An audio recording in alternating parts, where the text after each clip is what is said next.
Temporomandibular dysfunction is a very broad term, and it can probably be best regarded as two types of conditions. And there's one type of condition which the problem lies within the muscles around the joint, and the other type where the problem is within the joint itself.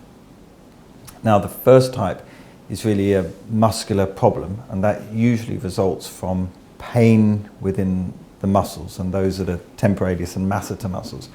And patients often have a tension type headache on the side of their face, and they might describe that their head feels like it's in a vice. It's often worse in the morning. They might have a sort of foggy head feeling, and sometimes they'll have a feeling that their hearing is affected, and sometimes have additional noises in their ear. And that's often related to various types of so-called parafunctional activity, which leads to tension and spasm and pain within those muscles.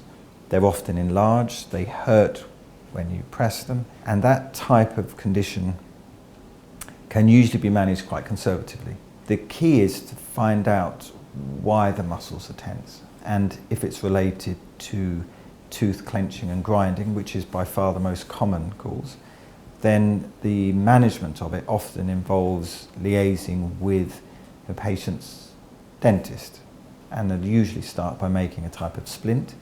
That can protect the teeth being damaged, but for some people, some types of splints can also reduce the amount of clenching and grinding.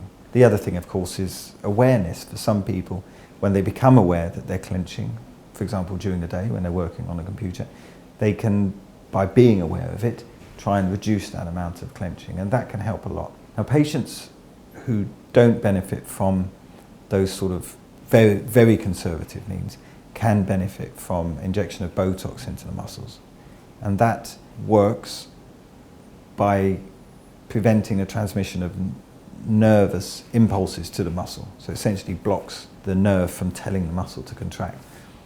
And the injection is fairly straightforward. It's relatively painless. It's a very low risk procedure, and it causes the muscle to shrink and become less tense. And that gives patients a relatively long relief, sometimes 3 months, occasionally longer, and if it's repeated, it tends to last longer. But that can be very helpful for patients who are in especially a short-term stressful situation where they're clenching and grinding their teeth a lot because they're going through a very stressful time of their life that's going to last a long time.